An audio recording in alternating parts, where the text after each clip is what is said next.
This presentation is about multiple children, multiple learning styles, applying universal design for learning principles to math lesson plans. In this presentation, we will begin with an overview of the presentation.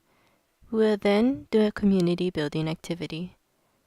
Next, we'll discuss universal design for learning and UDL at school and at home. Then we'll have an application activity, Na'anakahi. We will conclude with a wrap-up. Overview. Welcome to the fourth session of our Parent Workshop series. This session will explore a framework for designing curriculum that is accessible to all students.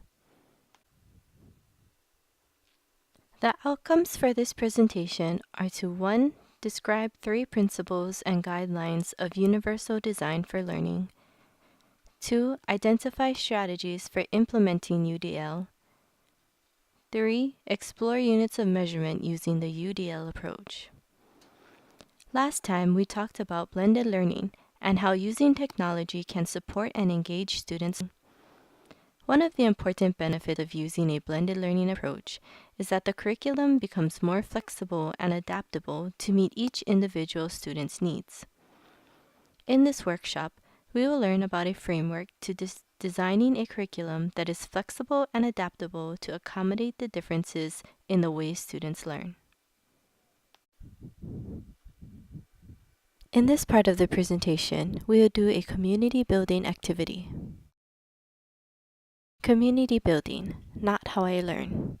Explore different ways of learning while learning to tie knots. People learn in different ways. Some people can hear an instruction and follow the directions. Other people have to see examples to understand how to do something. There are many ways to learn one thing. In this community building activity, we will explore different ways of learning and see which one you prefer the most. Instructions. You will learn how to tie different kinds of knots. There are stations set up, and each station will teach you how to tie the knots in a different way. Go around to each station and see which way of learning you prefer. Group discussion. What challenges did you face as you learned to tie the knots at the different stations?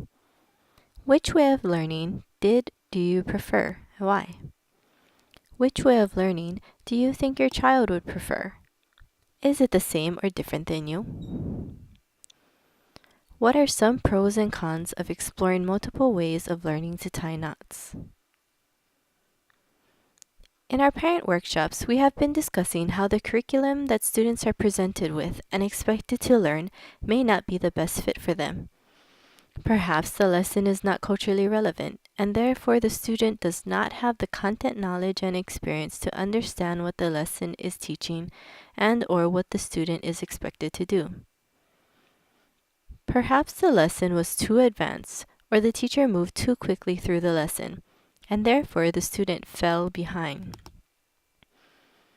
In the parent workshops, we have also explored approaches to teaching and curriculum design that may remedy these barriers to learning.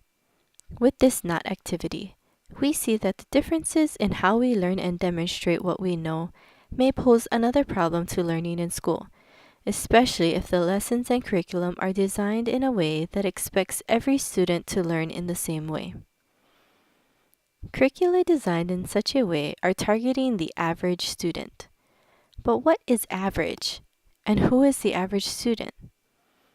What is problematic about designing a curriculum for the average student? What is problematic about designing a curriculum that is one size fits all? A student may not be understanding the way the material is presented to them because it is not in a way that they are most compatible with.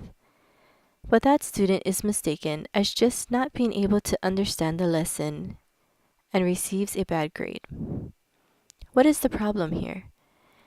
Is it that the student can't learn? Perhaps the problem is that the curriculum is designed in a way that excludes the student. In this part of the presentation, we will discuss universal design for learning. Universal Design for Learning, Learning for All. Realizing that we are all different and learn differently helps us understand the importance of universal design for learning. Let's use a KWL chart to organize some thoughts about UDL. KWL. Using the KWL chart, fill out the first column, what I know, with what you know about UDL or what you can guess about UDL. Then fill out the second column, what I want to know, to brainstorm and/or write questions about what questions you have about UDL. Optional.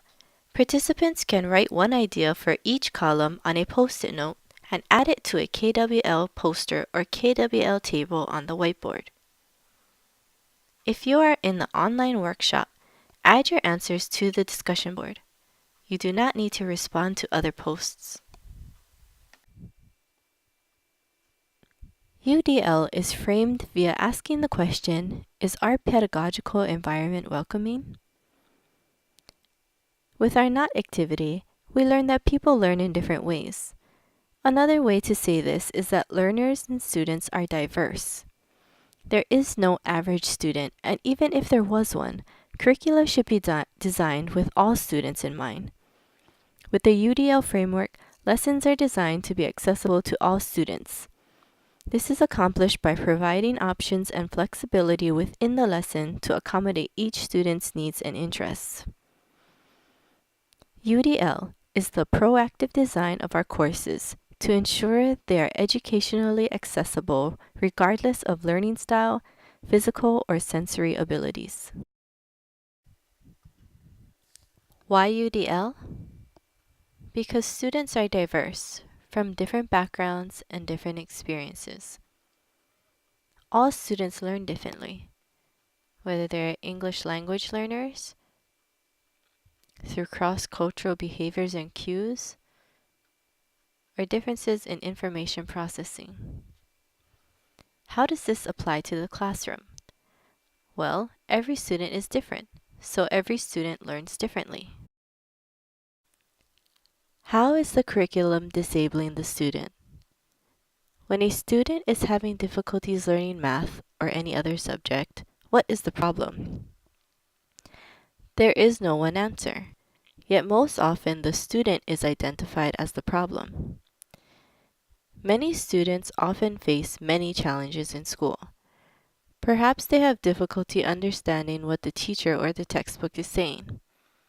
Perhaps they are unable to communicate or express what they understand and what they don't understand. These students may feel unsuccessful in their learning because there is a breakdown in communication somewhere between the lesson and the student and vice versa. In this way, the problem is not necessarily with the student at all, but with the way the student is expected to learn. Universal Design for Learning provides a blueprint for creating flexible goals, methods, materials, and assessments that accommodate learner differences. Classroom changes can help all learners. Educators know better than anyone that students learn in different ways and at different paces with different needs. For example, techniques we have found to help those with disabilities in the classroom can help everyone. UDL at a glance. Let's watch a video to introduce guidelines for creating UDL curricula. Then we'll go into the guidelines more in depth.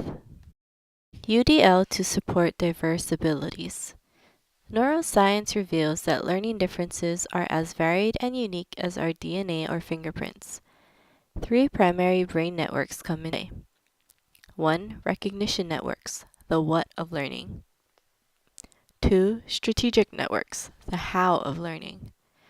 3. Affective networks, the why of learning. The UDL guidelines are a tool used in the implementation of Universal Design for Learning, a framework to improve and optimize teaching and learning for all people based on scientific insights into how humans learn. The UDL guidelines can be used by educators, curriculum developers, researchers, parents, and anyone else who wants to implement the UDL framework in a learning environment. These guidelines offer a set of concrete suggestions that can be applied to any discipline or domain to ensure that all learners can access and participate in meaningful, challenging learning opportunities. We'll now be looking into the UDL guidelines and how using different parts of the brain influences those guidelines. The UDL guidelines are not meant to be a prescription, but a set of suggestions that can be applied to reduce barriers and maximize learning opportunities for all learners. They can be mixed and matched according to specific learning goals and can be applied to particular content areas and contexts. In many cases, educators find that they are already incorporating some aspects of these guidelines into their practice. However, barriers to the learning goal may still be present.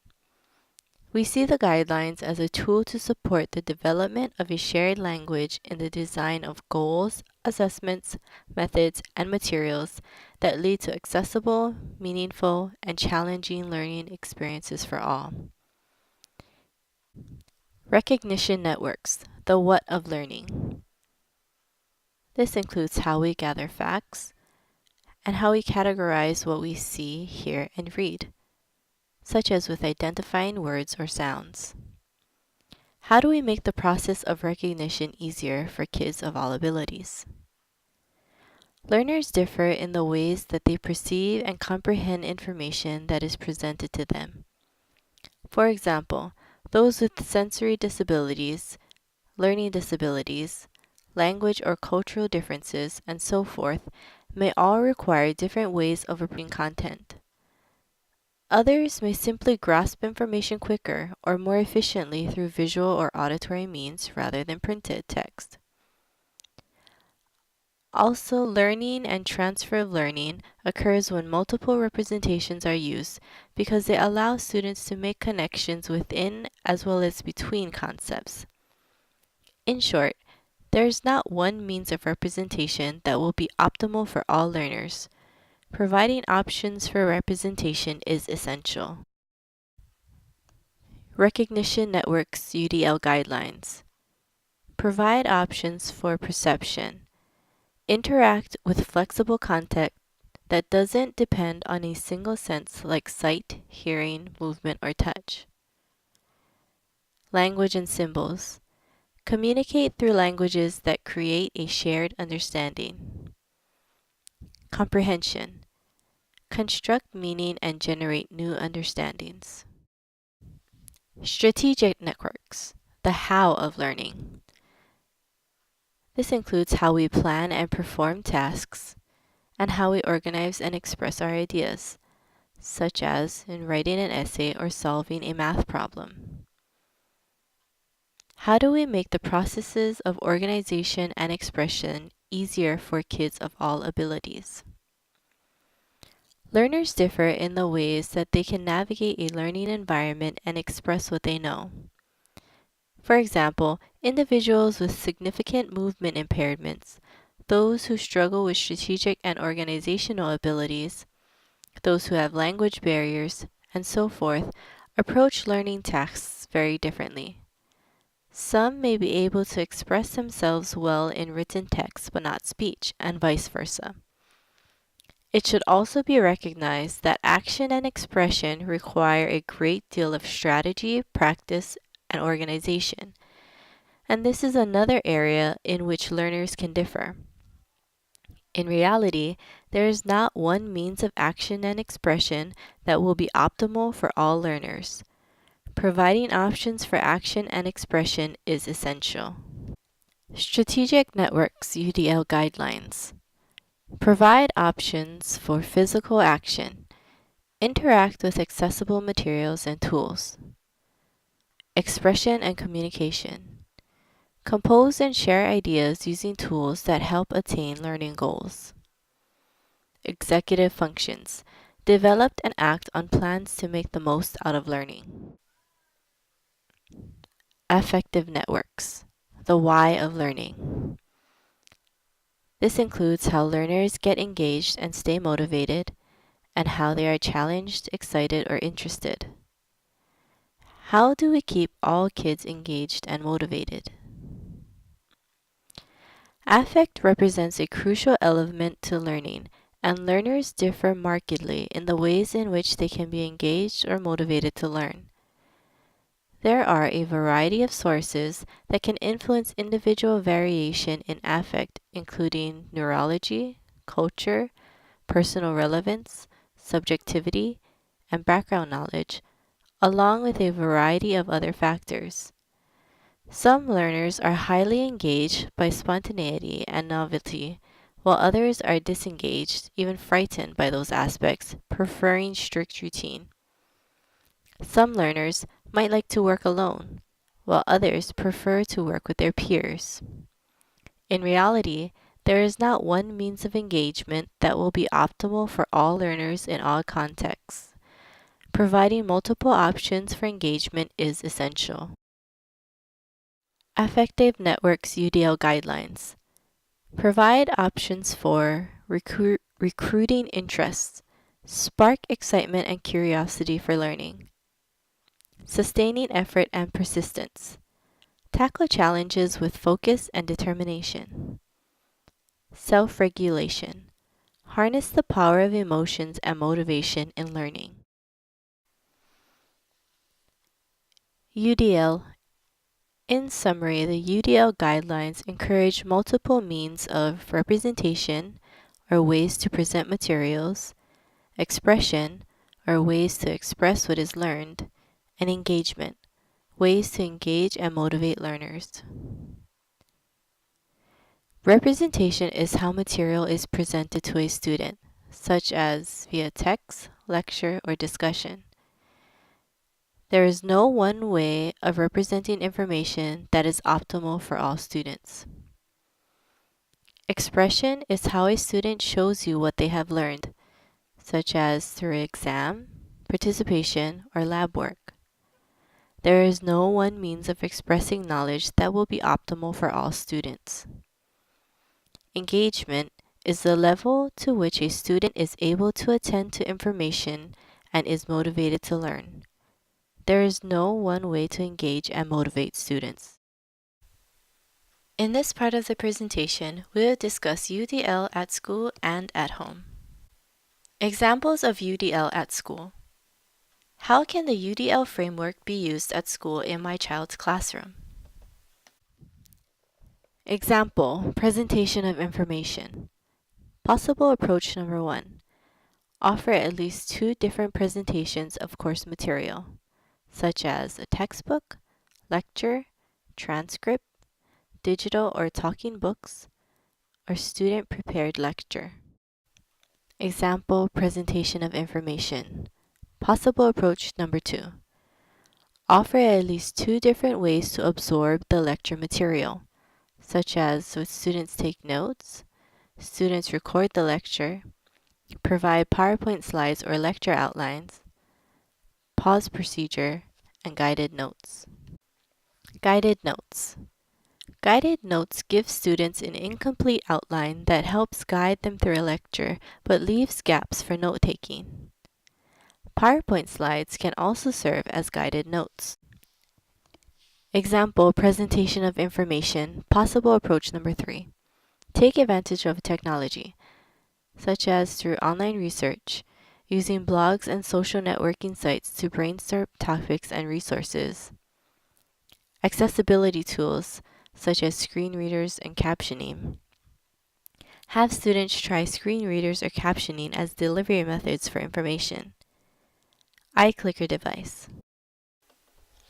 Examples of UDL at home.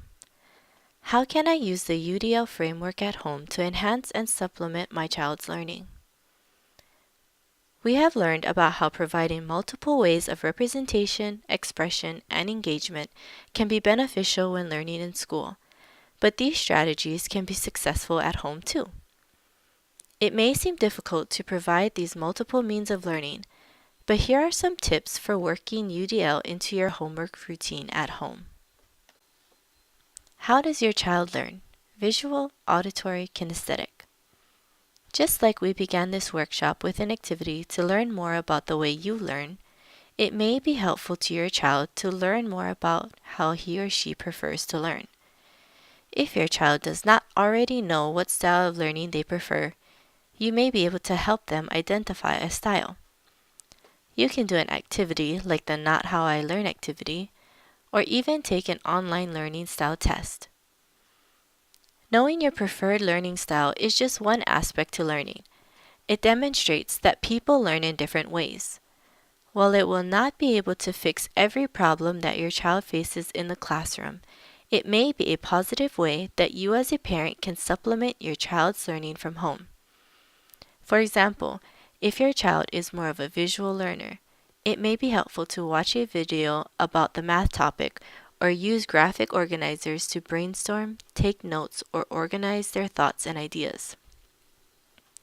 If your child is more of an auditory learner, they might need someone to explain the math concepts to them, study and talk things out aloud, or learn or make up a song to learn a concept better. Even listening to music while they learn may help. If your child is more of a kinesthetic or tactile learner, it may be helpful to get their bodies moving while they are learning.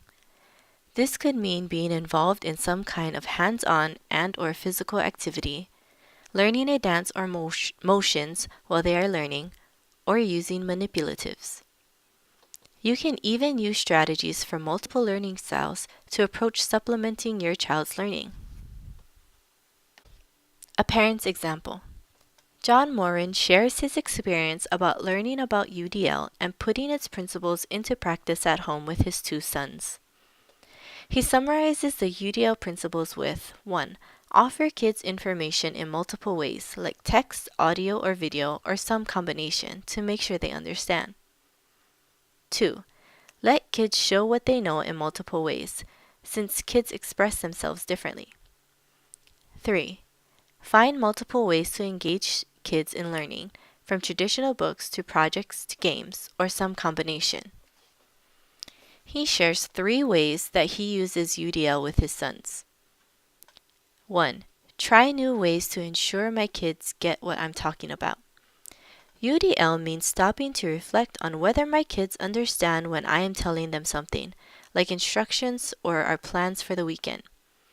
It means presenting information in multiple ways to ensure they get it, and not automatically assuming they know what I'm talking about. For instance, both my boys are very good at and enjoy wordplay. One way to check if they are understanding something might be to make puns or word games around a topic. 2. Let my kids communicate with me in a medium they prefer. My older son deals with things in a very logical manner. He's also a photographer and prefers visual over verbal information. This made me wonder if when he's having trouble communicating his thoughts, he could draw me a flow chart or diagram. Maybe that's a more efficient way of him saying what he wants to say. My younger son is very imaginative and likes to illustrate his points with hypothetical situations. He often wonders what others are thinking. He also loves to draw. So maybe when he's struggling to communicate, he'd like to draw a panel-based comic that portrays one of his hypothetical situations. 3. Use visual schedules to help with their executive functioning issues. Both of our sons have executive functioning issues.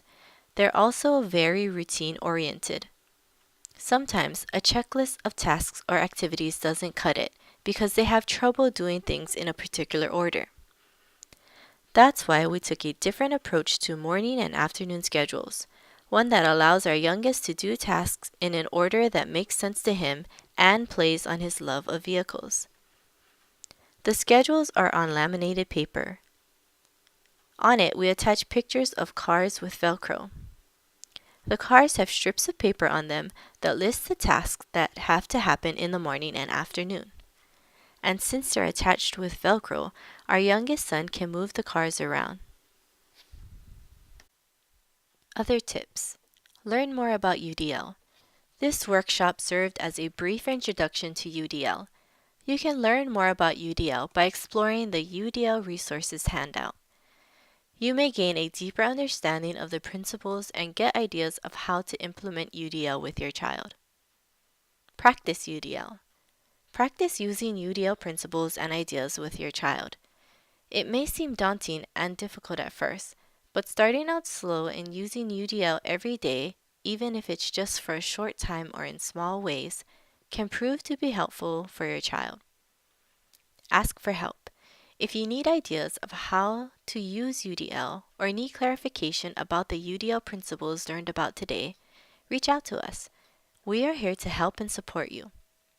Advocate. Ask your child's teacher if UDL is used in their classroom. Ask for a more UDL approach if possible. Ask your school administration for more UDL curricula. Reach out to your school district and policymakers. Share. Help other parents understand the benefits of UDL. In this part of the presentation, we will do an application activity to find UDL principles in the Na'anakahi lesson. Application Na'anakahi. See an example of UDL principles used in a lesson about Native Hawaiian units of measurement. Video of Na'anakahi lesson. This is a video of our staff and students at a math camp. The students are learning how the Native Hawaiians used to measure things using their bodies. In this lesson, students practice measuring, recording, and sharing data, conversions, and ratios. First, the students are introduced to the different measurements.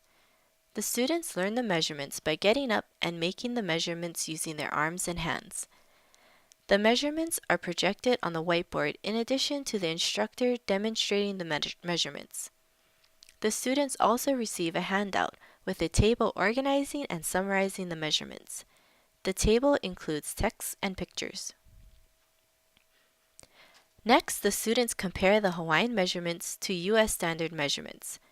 They measure the lengths of the Hawaiian measurements. They measure the lengths of the Hawaiian units of measurements using standard U.S. measurements on their bodies. They practice measuring and recording data. They also practice conversions between units of measurement. They practice ratios by comparing the different Hawaiian units of measurement to each other. For example, 1 anana is equal to 4 ha'ilima. Then the students practice using the measurements. As a practice, they measured objects in and outside of the classroom in groups. Then we went on a field trip, and the students measured objects there too. The students took photos of the objects they measured the object using the Hawaiian units of measurement, recorded the data, and converted their measurement into U.S. standard measurements. Students could also use any Hawaiian measurement they wanted to measure their objects. Lastly, the students shared the objects they measured and their data about the objects' measurements with the class. The photos the students took were projected for everyone to see. Let's watch the video. Can you spot examples of UDL in the lesson? Use the Universal Design for Learning Guidelines handout to identify parts of the lessons that are UDL. You can highlight or underline on the handout with the completed tables, or write in your ideas in a blank table as you watch the video. If you are in the online workshop, add your answers to the discussion board. You do not need to respond to other posts. How was UDL demonstrated? Here are some examples. Multiple means of representation of information. Measurements were demonstrated by the instructor physically, verbally, and visually. Measurements were copied by students physically and verbally. Measurements were projected on the whiteboard with text and pictures. Measurements were organized in a table with text and pictures. Multiple means of action and expression of knowledge. Students demonstrated the measurements with their bodies. Students measured the body parts and recorded the information in a table. Students measured various objects. Students verbally and visually presented their measurements in a presentation. Multiple means of engagement and motivation to learn. Students learned about how measurements relate to their everyday life and Hawaiian history. Students could choose their role in their group. They could measure or be the group ruler. They could record data. They could take photos. Students could choose the objects they wanted to measure. Students could choose the objects to present in the presentation. This presentation will conclude with a wrap-up. KWL. Let's complete our KWL worksheet. Fill in the final column of the KWL worksheet what I learned, with at least 3 things you learned about Universal Design for Learning. Optional. Participants can write one idea for the last column on a post-it note and add it to a KWL poster or KWL table on the whiteboard. If you are in the online workshop, add your answers to the discussion board. You do not need to respond to other posts. Summary of UDL. Universal Design is for products, processes, and environments and helps everyone. UDL targets 3 brain processes: 1. Recognition, 2. Strategic, and 3. Effective. UDL uses 3 guiding principles. 1. Multiple means of representation of information. 2. Multiple means of action and expression of knowledge. And 3. Multiple means of engagement and motivation to learn. UDL resources. Find a list of websites, guides, and FAQs and videos about UDL at the given link. Thank you for viewing this presentation on Universal Design for Learning. Our next workshop is on problem-based learning, using math to help others, Kokua Kekahi Kekahi, problem-based learning enrichment activity.